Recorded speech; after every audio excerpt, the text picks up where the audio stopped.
მდნარი ყველი. მომზადოთ სახში. ჩვენ დაგჭირდება 500 გრამი ხაჭო, მე მაქვს შერეული 400 გრამი ხაჭო და 100 გრამი ნადუღი, 1 ჩაის კოვზი სოდა, ჩაის კოვზი მარილი, 1 სუფრის კოვზი ლინის წვენი, 50 გრამი კარაქი და 100 გრამი ბრზე. შევუდგეთ.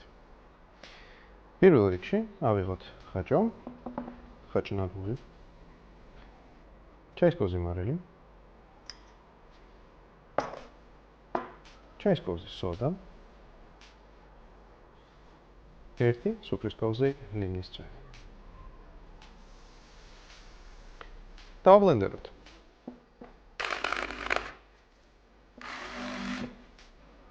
ვაცადოთ ამ მასას 1 საათი.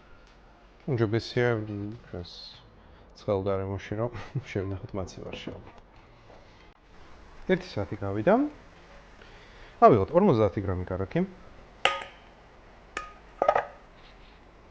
და გავუღოთ. კარაქი გავღო. ახლა აქ ჩავუმატოთ 100 მლ რძე და ხაჭოს მასა და დაახლოებით 5-7 წუთში ყველაფერი იქნება მზად. დავუმატოთ ცოტა ხმელი ნიარი და კამა. კარგად მოვურევთ.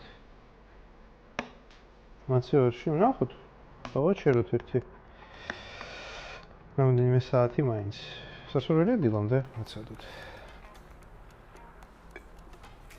აბა, დავაგემოვნოთ მდნარი ყველი.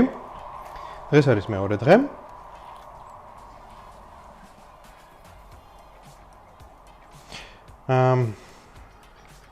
ვინაიდან მე ვიყიდე უბნის მაღაზიაში ვიყიდე ხაჭო და იყო ძალიან ცხიმიანი.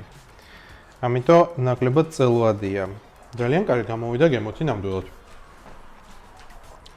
მე გირჩევთ რომ თუ ამას მოვამზადებთ, გამოიყენეთ მაქსიმუმ 9%-მდე ცხიმიანობის ხაჭო და იქნება საერთოდ ძალიან მაგარი. ესეც ძალიან გემრიელია.